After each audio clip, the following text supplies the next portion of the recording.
알쏭달쏭 yes or no. 오늘은요. 출생신고 시 이름에 사용할 수 없는 한자도 있다라는 주제로 한번 얘기 나눠보도록 하겠습니다.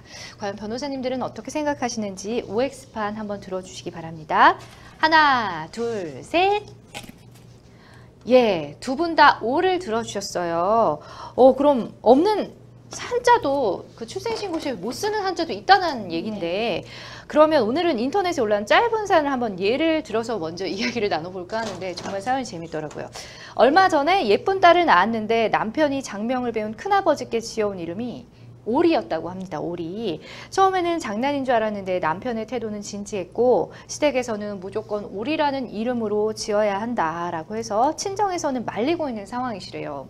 근데 이제 출생신고도 얼마 남지 않아서 고민이다라는 사연이었는데 먼저 송 변호사님, 이 출생신고 기한에 대해서 알아보도록 하겠습니다. 출생신고는 언제까지 해야 하나요? 네, 출생신고는 아기가 태어난 지 30일 이내에 해야 합니다.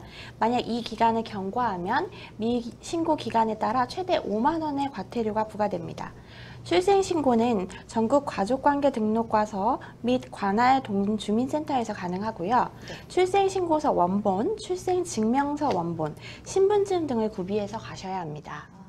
한번 사실 이름을 짓다 보면은 좀 번복하게 번거로워지니까 저도 막 이렇게 고민을 하다가 생각보다 과태료가 얼마 안 돼서 그냥 조금이라도 내고 좀 더 기다려볼까 이런 생각도 했던 것 같아요.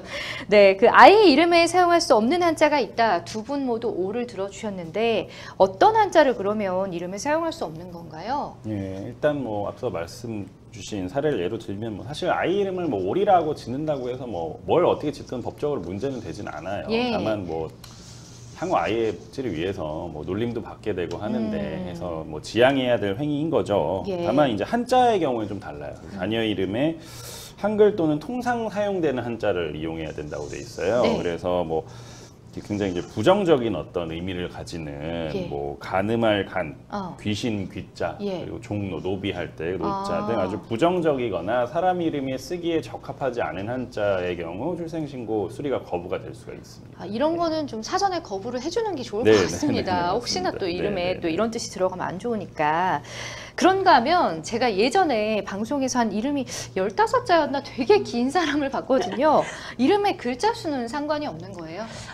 너무 긴 이름도 신고가 반려될 수 있습니다.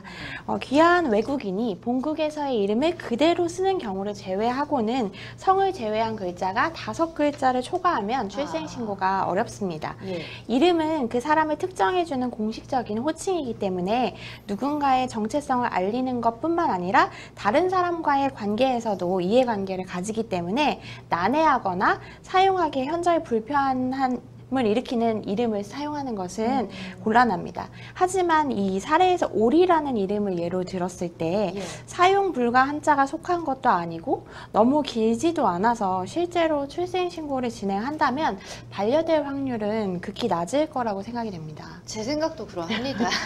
그러면 만약에 가족 간의 의견을 정 좁힐 수 없다 이러면 이제 추후에 개명을 하는 것도 한 방법이지 않을까 싶은데. 네네 맞습니다. 만약 뭐 아이가 어쩔 수 없이 오리로 불려야 한다면 예. 뭐 성장 후에 개명 신청을 하는 게 가장 나은 방법이겠죠. 그래서 개명은 뭐 가족관계등록법에 따라서 뭐 법원의 허가를 받으면 누구나 할 수 있습니다.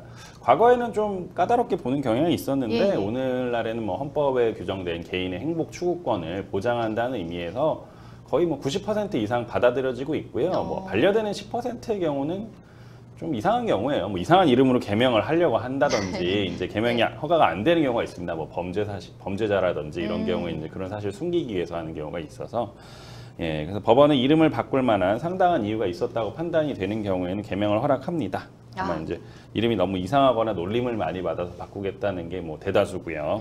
판례는 개명 이유가 개인적인 평가 또는 판단에서 나왔다고 해도 일시적인 생각이 아니라 신중한 선택에 의한 것이었다면 이름은 바꿀 수 있다는 입장입니다. 그나마 네. 다행인 게 예전보다는 훨씬 개명이 네, 쉬워졌네요. 네, 네, 네, 네.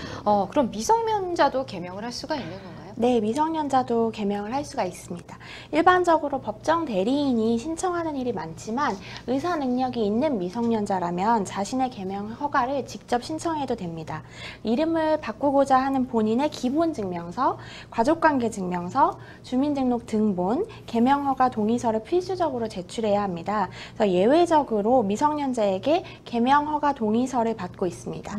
그래서 그 누구의 압력도 없이 정말 스스로 개명을 원해서 신청했는지를 확인하기 위해서입니다. 네. 그래서 신청은 스스로 하더라도 부모 모두의 서명을 받아야 되고 만약 부모의 동의를 얻지 못할 경우에는 개명이 어려운 경우도 있습니다. 그래서 이 경우에는 성인이 될 때까지 기다리는 방법뿐인데요. 만 19세 이상이 되면 성인은 이제 부모의 동의 없이 개명이 가능합니다.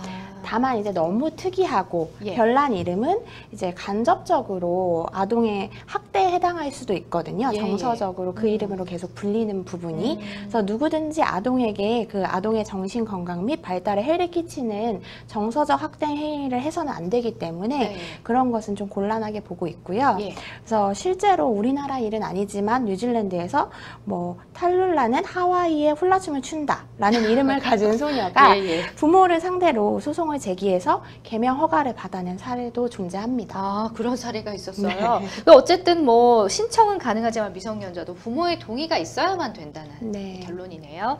그 만약에 부부간에 우리 오리의 부모님 의견이 좀처럼 좁혀지지 않을 경우 어느 일방이 혼자 출생 신고를 할 수 있는지 궁금합니다.